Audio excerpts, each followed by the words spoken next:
सच के साथ। नमस्कार, सिटी वाराणसी लाइव में आप सभी का स्वागत है। मैं हूं अमित मिश्रा। आइए देखते हैं आज की खास खबरें।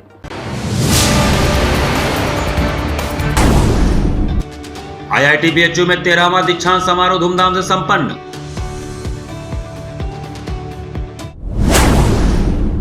जैतपुरा थाना क्षेत्र में तेज रफ्तार पिकअप ने स्कूटी सवार युवक को रौंदा, 10 फीट दूर गिरा, मौके पर ही मौत। लौराबे जगतगंज मार्ग पर शहीद बाबू जगत सिंह द्वार का हुआ लोकार्पण।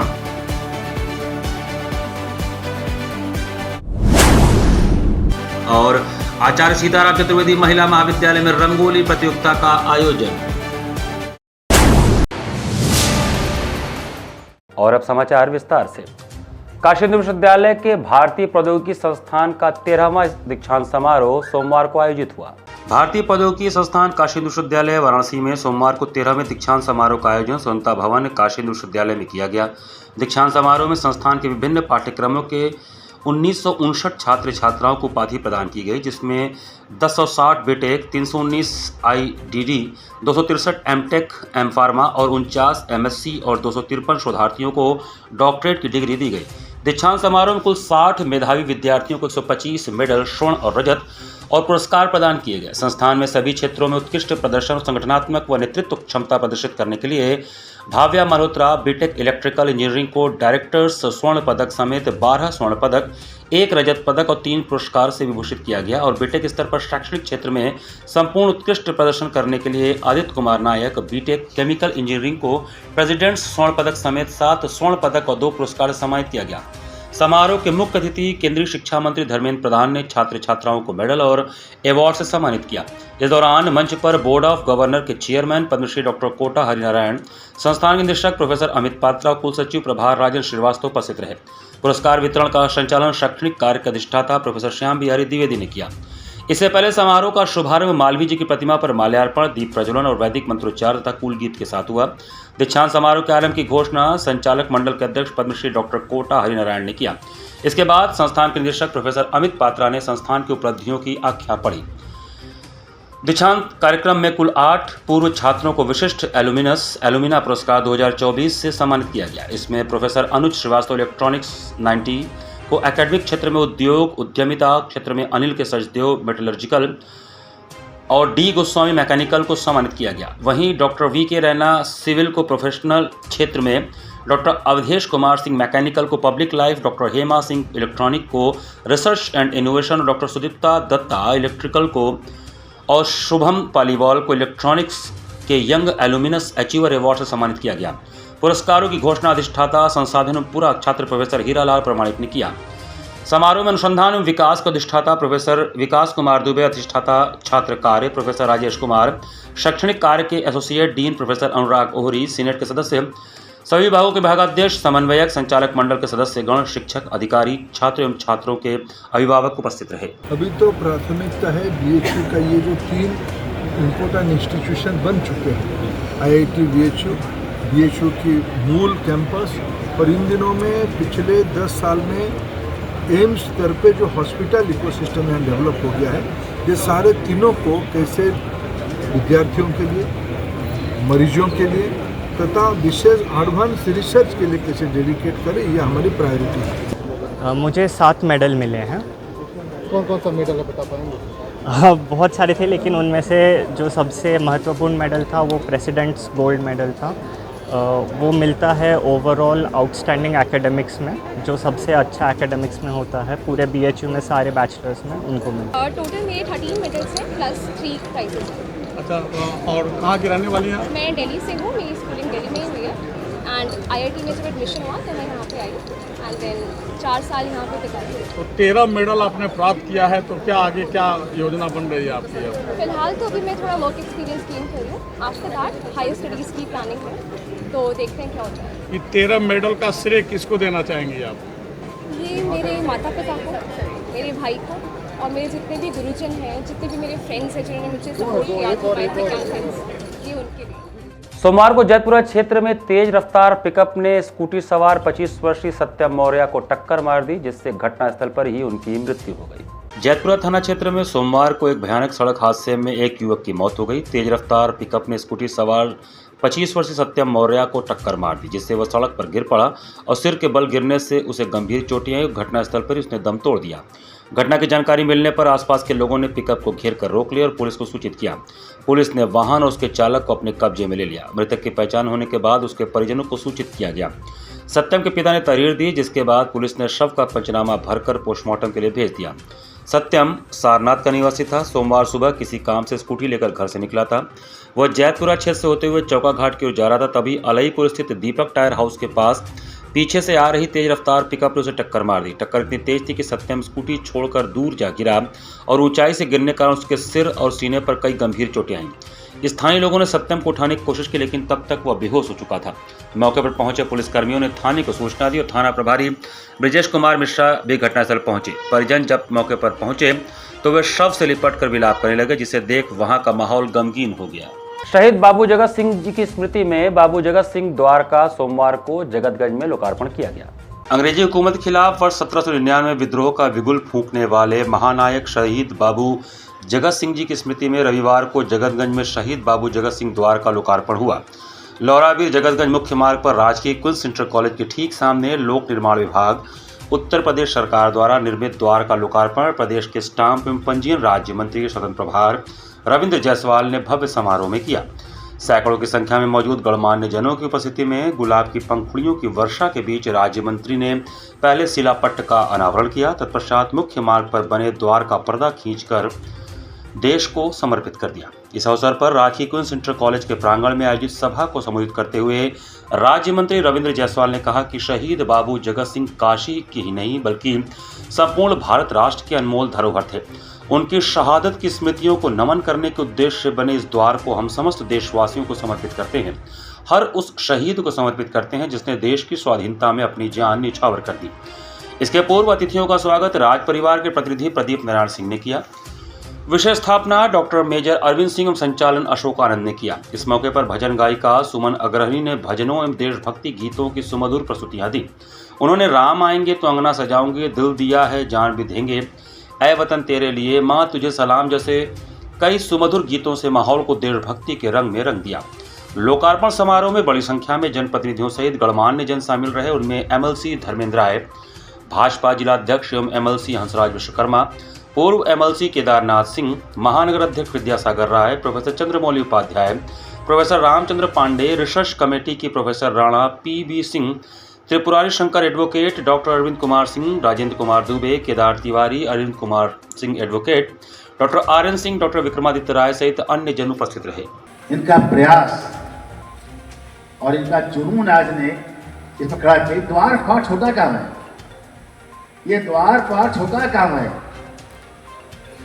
हंसराज जी, हम आप हैं, कंदस जी हैं, ये तीनों लोग अपने अपने विधायक फंड से अमाउंट दे करके बनारस के अंदर एक शहीदों का बना दिया गया संग्रहालय और गली गली में जितने शहीद हैं संघर्ष किए देश के लिए, उन सब का शोध की कमेटी नाम खोजे और हम लोग उनके इतिहास को उस संग्रहालय में लिखा जाए और एक दिन सब लोग 15 अगस्त को वहाँ पर पहुँच करके उनके लिए केवल एक दिया नहीं, उनके लिए दिया जला दिया जाए। ये हमारा प्रयास होना चाहिए।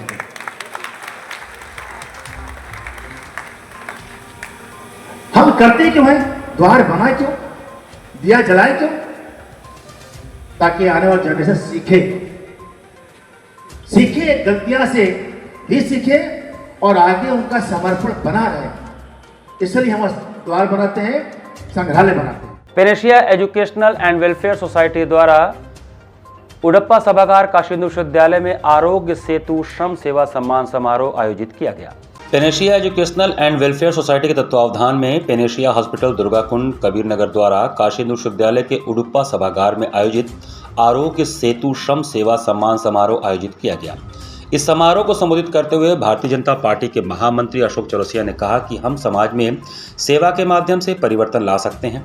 सेवा एक ऐसा माध्यम है जहां हम दूसरों का भी हृदय जीत लेते हैं और स्वयं का भी कल्याण करते हैं। सेवा आत्म सुधार की एक प्रक्रिया है। मुझे प्रसन्नता है कि पेनेशिया हॉस्पिटल ने पूरे भारत को मधुमेह एवं हृदयाघात मुक्त करने का संकल्प लिया है, जो कि प्रशंसा के योग्य है। इस कार्यक्रम को बतौर मुख्य अतिथि संबोधित करते हुए पेनेशिया हॉस्पिटल के निदेशक प्रसिद्ध मधुमेह रोग विशेषज्ञ डॉक्टर आशुतोष मिश्रा ने कहा कि आने वाले समय में मधुमेह पर हम विजय प्राप्त कर सकते हैं, जिसमें दवा की भूमिका कम, आहार विहार और विचार की भूमिका ज़्यादा है। हम अपने आहार विहार और विचार अगर इन तीनों को नियंत्रित कर ले तो हम निश्चित रूप से मधुमेह को नियंत्रित कर सकते हैं। पेनेशिया हॉस्पिटल के निदेशक प्रसिद्ध हृदय रोग विशेषज्ञ डॉक्टर पल्लवी मिश्रा ने उपस्थित जन समुदाय को संबोधित करते हुए कहा कि यदि समय रहते हम जागरूक हो गए तो हम हृदय रोग को परास्त कर सकते हैं। सीने में हो रहे दर्द एवं जलन, एसिडिटी को हमें हल्के में नहीं लेना चाहिए। हमें तत्काल चिकित्सक से परामर्श करना चाहिए। कार्यक्रम का संचालन दिव्यांग बंधु डॉक्टर उत्तम ओझा ने किया तथा धन्यवाद ज्ञापन नुपुर ओझा द्वारा दिया गया। सामाजिक कार्यकर्ता सम्मान समारोह में 150 लोगों को जो कि सामाजिक जीवन में सक्रिय भूमिका निभा रहे हैं, उन्हें श्रम सेवा सम्मान से सम्मानित भी किया गया। सम्मानित होने वाले प्रमुख लोगों में बीना सिंह, प्रदीप सोनी, शशि पटेल, वंदना सिंह, करुणा सिंह आर्या, दीपा मिश्रा, अजय दुबे, अष्टभुजा मिश्रा, सुषमा शुक्ला, राजेश शुक्ला, आलोक सिंह इत्यादि थी। मौसम में लगातार हो रहे परिवर्तन के चलते मौसम विभाग ने इस वर्ष कड़ाके की ठंड पड़ने की भविष्यवाणी की है। मौसम में बदलाव के कारण सुबह और शाम हल्की ठंड का अनुभव हो रहा है, जबकि दिन में तेज धूप भी महसूस की जा रही है। रात के तापमान में भी निरंतर गिरावट देखने को मिल रहा है। मौसम विभाग ने इस साल कड़ाके की ठंड पड़ने की भविष्यवाणी की है, जो नवंबर की शुरुआत में शुरू हो सकती है। इस बार ठंड के सीजन को लेकर मौसम विभाग का कहना है कि उत्तर भारत में सामान्य से अधिक ठंड पड़ेगी। बनारस में बीएचयू के मौसम वैज्ञानिक मनोज कुमार श्रीवास्तव कहते हैं कि अभी तक के पैरामीटर के मुताबिक उत्तर प्रदेश में सामान्य से अधिक ठंड पड़ सकती है। उन्होंने बताया कि अक्टूबर के आखिरी तक यह बात और भी पुख्ता हो जाएगी, जब लॉन्ग टर्म कोरिलेशंस में ला नीना की स्थिति साफ हो जाती है। दिन सूखे और शाम में सिहरन और रातें हल्की ठंडी होने लगती हैं। मौसम विभाग की माने तो यह बदलाव शरद ऋतु की ओर इशारा कर रहा है। तापमान में गिरावट के चलते अब धीरे धीरे ठंड बढ़ेगी। दीपावली तक नदियों किनारे के जिलों में सुबह की शुरुआत धुंध के साथ होने लगेगी। हल्की गुलाबी ठंड के साथ शुरू हुआ सीजन राज्य में कैसा रहेगा, कब से कड़ाके की सर्दी का आगाज होगा, इस विषय पर भूगोल विभाग के प्रोफेसर काशीन्द्र विश्वविद्यालय के मनोज श्रीवास्तव ने बताया कि ला नीना एक जलवायु पैटर्न है। इसका दुनिया भर के मौसम पर असर पड़ता है। इसमें समुद्र का पानी तेजी से ठंडा होता है। मौसम वैज्ञानिकों के अनुसार इसमें पानी भाप बनकर ऊपर जाता है और आसमान में बादल छा जाते हैं, फिर बारिश होती है। भारत में कम और ज़्यादा बारिश, ठंडी और गर्मी ला नीना पर ही निर्भर करती है। भारत में ला नीना की वजह से ज़्यादा ठंड और बारिश संभावना होती है। उन्होंने बताया कि ला नीना का संबंध प्रशांत महासागर के समुद्री सतह में तापमान में समय समय पर होने वाले बदलावों से है। मौसम वैज्ञानिक ने कहा कि इस बार अक्टूबर के आखिरी में कम ठंड की वजह से दिवाली भी क्लीन होगी, यानी घनी ठंडी हवाएं वातावरण में नहीं रहेंगी, जो पटाखों और पराली के धुएं को वातावरण में घुलने नहीं देती हैं। अक्टूबर में आने वाले हफ्ते में ठंड के बढ़ने के कोई आसार नहीं है। आने वाले हफ्ते में मौसम साफ रहेगा, बारिश नहीं होगी। ऐसे में राज्य में दिन का तापमान 30 से ऊपर ही बना रहेगा। हालांकि सुबह और शाम थोड़ी ठंडी होगी, लेकिन यह उतना महसूस नहीं होगा जब तक अधिकतम तापमान में कमी नहीं आएगी। पैरामीटर होते हैं जो कि मौसम को डिफाइन करते हैं, उससे रिलेट करते हैं। इसमें से एक मुख्य है एल नीनो और ला नीना की कंडीशन। एल नीनो ला नीना भारत से संबंधित नहीं है, ये अमेरिका, पश्चिम वो जो दक्षिण अमेरिका है उससे संबंधित है। लेकिन उस जगह की एक ऐसी एक्टिविटी जो कि जिसका असर दूर दराज दुनिया में पड़ता है। तो भारत एक ऐसी जगह पे है जहाँ पर उसको एक एक्टिविटी है ला नीना की एक्टिविटी। उस ला नीना की एक्टिविटी जब होती है तो उस अगर ये दो तीन महीना पहले होती है, जैसे सितंबर में इस बार ऐसा पाया गया है कि ला नीना की एक्टिविटी शुरू हुई, तो ऐसा माना जा सकता है कि दिसंबर जनवरी की जो हवा है यहाँ पर वो ज़्यादा ठंडी है। काशी संगीत धाम की स्थापना के लिए कलाकारों ने पद्मश्री पंडित शिवनाथ मिश्र के आवास पर विचार विमर्श किया। काशी में संगीत धाम बोले काशी की स्थापना का प्रस्ताव बनाने के लिए काशी कलाकार समाज ने अपूर्व एकजुटता दिखाई है। ख्यात सितार वादक पद्मश्री पंडित शिवनाथ मिश्र के भदैनी स्थित आवास में रविवार को जुटे कलाकारों ने एक स्वर में कहा कि संगीत धाम की स्थापना के लिए हम पूरी तरह तैयार हैं। प्रदेश सरकार हमसे जो भी अपेक्षा करेगा हम उसके लिए पूर्ण रूप से समर्पित रहेंगे। उत्तर प्रदेश संगीत नाट्य अकादमी के अध्यक्ष जयंत खोत ने काशी कलाकारों से संगीत धाम बोले काशी के लिए प्रस्ताव मांगा है। कलाकारों ने यथाशीघ्र प्रस्ताव तैयार करने के लिए हुई बैठक में विचार रखे। अचानक खराब हुए मौसम के कारण कुछ कलाकार बैठक में शामिल नहीं हो सके तो उन्होंने व्हाट्सएप से विचार भेजे। पद्मभूषण पंडित साजन मिश्र ने दिल्ली से मंतव्य भेजा। काशी में संगीत धाम की परिकल्पना को साकार करने के लिए कलाकारों की एकजुटता सराहनीय है।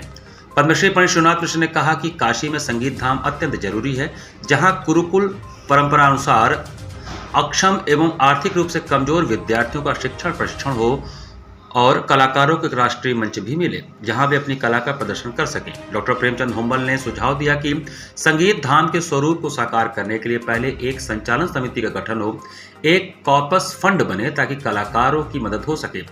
तबला वादक पंडित कृष्ण राम डोकर ने कहा कि संयुक्त प्रयास से ही यह योजना मूर्त रूप ले सकती है। कलाकारों के द्वारा यहाँ पर काशी में पंडित शिवनाथ मिश्र जी, पद्मश्री पंडित शिवनाथ मिश्र के आवास पर एक संगीत धाम की जो हमारी परिकल्पना रही है, हमारे कलाकारों की बहुत पुरानी परिकल्पना रही है, तो ऐसे संगीत धाम की परिकल्पना के विषय में गोष्ठी एक बैठक आयोजित किया गया है, जिसमें कलाकार अपनी भावनाओं को, अपने सुझाव इस कार्य को आगे बढ़ाने के लिए दे सकते हैं और दे रहे हैं, जिससे कि हमारा ये कार्य आगे बढ़ेगा और ये परिकल्पना पूर्ण होगी कि जिसमें ऐसे धाम की स्थापना जहाँ पे संगीतकार प्रतिरोज 8 से 10 घंटे संगीत के कार्यक्रम होंगे, जिसमें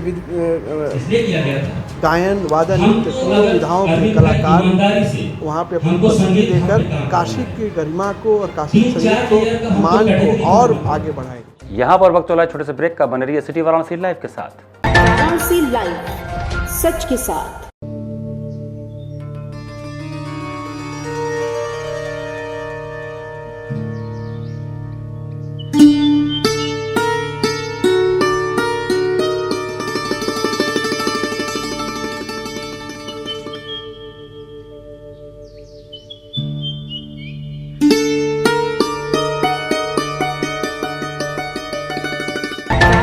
लाइव, सच के साथ। ब्रेक के बाद आपका स्वागत है। नारी शक्ति को समर्पित गायनाचार्य पंडित जालपा प्रसाद मिश्र की स्मृति में संगीत सभा काशी की 103वीं गोष्ठी का आयोजन किया गया।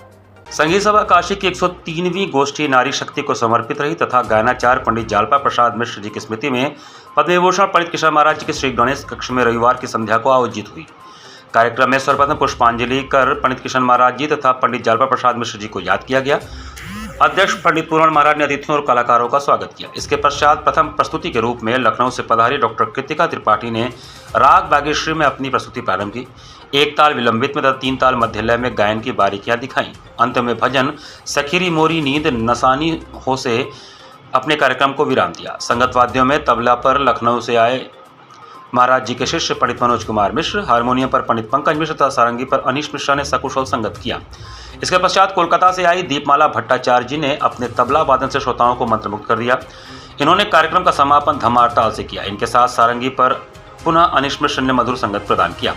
अंतिम कार्यक्रम के रूप में बनारस की नारी शक्ति अदिति चटर्जी का कथक नृत्य हुआ। कथक के पारंपरिक उठान, आमद, परण, टुकड़ा, तिहाई इत्यादि के अलावा विभिन्न बंदिशों के साथ ही इनके भाव नृत्य ने सभाकार को रोमांचित कर दिया। इनके साथ तबले पर श्रीकांत मिश्रा, बोल पढ़न पर पंडित रविशंकर मिश्र तथा स्वर संवादिनी और गायन पर पंडित प्रेम किशोर मिश्र ने बेहतरीन संगत। श्रोताओं की भारी संख्या से भरे हुए सभागार में उपस्थित सभी का धन्यवाद ज्ञापन पंडित पूर्ण महाराज ने करते हुए सभी को आने वाले त्योहारों की अग्रिम बधाई दी तथा कार्यक्रम में पधारने के लिए श्रोताओं तथा कलाकारों को धन्यवाद दिया। कार्यक्रम में पंडित कामेश्वर नाथ मिश्र, पंडित भोलानाथ मिश्र, डॉक्टर वीरेंद्र नाथ मिश्र, मीना मिश्रा, पंडित अनिल मालवी, पंडित रविशंकर मिश्र, पंडित सुखदेव मिश्रा, पंडित नरेंद्र मिश्रा सहित तमाम संगीत रसिक जन उपस्थित रहे।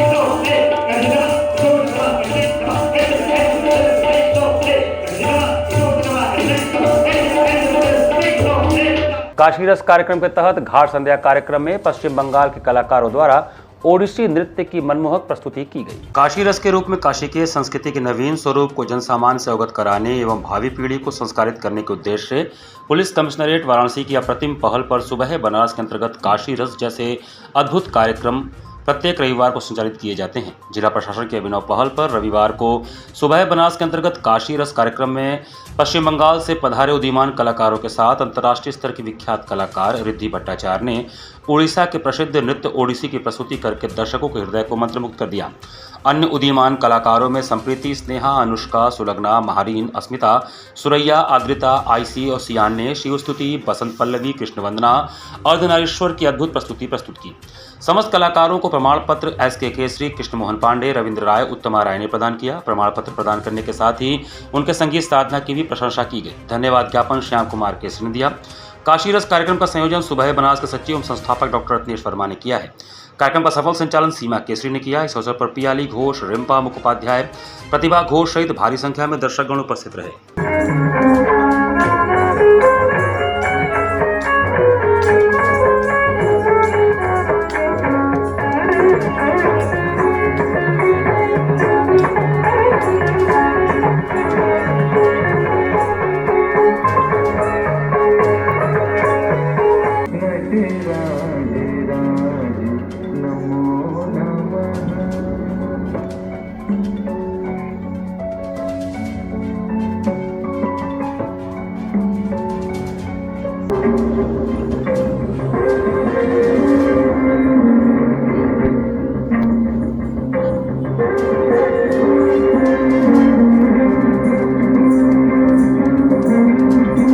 कला प्रकाश द्वारा दीपावली के अवसर पर शास्त्रीय संगीत के विशिष्ट कार्यक्रम आरोह तमसो ज्योति का आयोजन किया गया। कला प्रकाश द्वारा भेलूपुर स्थित डायमंड होटल के सभागार में रविवार की सुबह दीपावली के अवसर पर शास्त्रीय संगीत का विशिष्ट कार्यक्रम आरोह तमसो ज्योति आयोजित किया गया। ध्रुपद गायन शैली की डागर परंपरा के वरिष्ठ कलाकार पद्मश्री पंडित ऋतिक सान्याल ने प्रातःकालीन कार्यक्रम में शास्त्रीय गायन प्रस्तुत करते हुए विभिन्न अपरिचित रागों की प्रस्तुति दी। राग गांधारी में आलाप के गायन से अपनी प्रस्तुति का आरंभ कर इसके बाद चौताल में ओंकार प्रणव रूप पद का गायन किया। राग कोमल आशावरी में आन सुनाई, बांसुरी कान्हा बंदिश प्रस्तुत कर श्रोताओं को भावविभोर किया। इसके बाद राग भोपाल तोड़ी में सोल ताल में मोहन सृष्टि के आधार पद की सुंदर प्रस्तुति दी। राग हिंडोल में करले पिचकारी धमार का गायन कर राग सोरठ में सादरा प्रस्तुत किया। राग शुद्ध भैरवी में विलंबित आलाप की प्रस्तुति ने श्रोताओं को मंत्रमुग्ध किया। तानसेन के पद इंदु से वदन नयन खंजन से के गायन से अपने कार्यक्रम का समापन किया। पखावज पर डॉक्टर अंकित पारिक ने कुशल संगत किया। गायन एवं तानपुरे पर आशुतोष भट्टाचार्य एवं डॉक्टर आशीष कुमार जायसवाल ने सहयोग किया। कलाकारों का स्वागत अभिजीत अग्रवाल, अनिल केशरी तथा जितेंद्र नागर ने किया। संचालन डॉक्टर अनुराधा रतुड़ी तथा संयोजन डॉक्टर आशीष जायसवाल ने किया। कार्यक्रम में पंडित रविंद्र नारायण गोस्वामी, प्रोफेसर कृष्णकांत शर्मा, अरविंद अग्रवाल, डॉक्टर राधा कृष्ण गणेशन आदि गणमान्य श्रोता उपस्थित रहे। हिंदुस्तानी क्लासिकल म्यूजिक है, ये अपने मूल रूप में सुरक्षित रहे और आगे बढ़े, तो ये पूरी संस्था का यही एक उद्देश्य है। इसी उद्देश्य से हम लोग ये कार्यक्रम कराते हैं। अपना घर आश्रम का 6वां स्थापना दिवस हर्षोल्लास के साथ मनाया गया। सामने घाट मारुति नगर स्थित अपना घर आश्रम में संस्था का 6वां स्थापना दिवस बड़े ही हर्षोल्लास के साथ मनाया गया। संस्था के प्रभु जैन एवं शहर के गणमान्य लोग इस अवसर पर मौजूद रहे। कार्यक्रम का शुभारंभ दीप प्रज्वलन, मां भारती के चित्र पर माल्यार्पण और अतिथियों को अन्य वस्त्रम और स्मृति चिन्ह देकर प्रारंभ हुआ। अपना घर आश्रम लावारिस, असहाय, अनाथ लोगों की पीड़ा को कम करने के लिए स्थापित है और यह आश्रम सेवा के क्षेत्र में किसी भी परिचय का मोहताज नहीं है। कार्यक्रम का उद्घाटन भरतपुर से आई डॉक्टर माधुरी भारद्वाज, शहर दक्षिण के विधायक डॉक्टर नीलकंठ तिवारी, कैंट विधायक सौरभ श्रीवास्तव और रोहनिया विधायक सुनील पटेल ने दीप प्रज्वलन करके किया। आश्रम में रहने वाले प्रभु जी द्वारा सांस्कृतिक कार्यक्रम प्रस्तुत किया गया। संस्था के अध्यक्ष डॉक्टर ओंकार नाथ उपाध्याय, सचिव राकेश सिंह, कोषाध्यक्ष अरविंद अग्रवाल, विश्वनाथ भट्ट एवं रवि उपाध्याय की गरिमामय उपस्थिति रही। डॉक्टर निरंजन ने संस्था का परिचय, उद्देश्य एवं भविष्य की गतिविधियों के अलावा वार्षिक विवरण प्रस्तुत किया। विधायक गणों ने संस्था के कार्यक्रम की भूरी भूरी प्रशंसा करते हुए हर प्रकार के सहयोग का आश्वासन दिया। आचार्य सीताराम चतुर्वेदी महिला महाविद्यालय में दीपावली पर्व को रंगोली, चित्रकला इत्यादि माध्यम से हर्षोल्लास के साथ मनाया गया। डोबरी रामनगर स्थित आचार्य सीताराम चतुर्वेदी महिला महाविद्यालय में सोमवार को दीपावली के अवकाश के पूर्व महाविद्यालय की छात्राओं ने विभिन्न प्रकार की रंगोली, चित्रकला तथा अनेक प्रकार के डिजाइन बनाकर महाविद्यालय में दीपावली पर्व की खुशी को एक दूसरे से साझा किया तथा एक दूसरे को बधाई एवं शिक्षक शिक्षिकाओं से आशीर्वाद लिया। महाविद्यालय के निदेशक प्रोफेसर कल्पना पांडे ने छात्राओं द्वारा बनाए गए रंगोली तथा चित्रकारी की काफी प्रशंसा की। छात्राओं के साथ महाविद्यालय के शिक्षक शिक्षिकाओं ने भी उनका साथ दिया तथा एक दूसरे के साथ दीपावली पर्व की खुशियों को बांटा। शिक्षक शिक्षिकाओं में प्रमुख रूप से doctor Arun Kumar Dubey, doctor Rajni Srivastava, doctor Surya Prakash Verma, Deepak Kumar Gupta, Pratibha Gupta, doctor Pratima Rai, doctor Lakshmi, Vaishali Pandey, Anjali Vishwakarma, Lavkesh Tiwari, Richa Shukla तथा छात्राएं उपस्थित रही। इस तरह से बच्चों को पर्सनालिटी उनकी कैसे डेवलप हो सकती है, उनको जो लाइफ स्किल्स हैं जीवन की वो कैसे सीख सकते हैं, रिज्यूमे कैसे बनाना है, इंटरव्यू कैसे फेस करना है, टीम वर्क कैसे करना है। तो आज उनका टीम वर्क का था कि टीम वर्क के साथ वो जो वेस्ट हैं, सारी चीज़ जो बेकार की चीज़ें हैं उनसे कुछ नया बनाना, कुछ अच्छा बनाना और साथ में दीपावली सेलिब्रेट करना। तो उसी थीम को लेकर आज इन लोगों ने कार्य किया और बच्चों ने अद्भुत प्रदर्शन किया। बहुत अच्छा काम, मतलब ऐसी चीज़ों को जो कि किसी के उपयोग में नहीं थी उसको एक बड़े सुंदर ढंग से प्रस्तुत करने का काम किया और तीनों फैकल्टीज़ ने किया, आर्ट्स फैकल्टी ने, साइंस फैकल्टी ने और कॉमर्स फैकल्टी ने। इसी के साथ सिटी वाराणसी लाइव का ये संस्करण हमें समाप्त करते हैं। मुझे दीजिए आज्ञा, नमस्कार।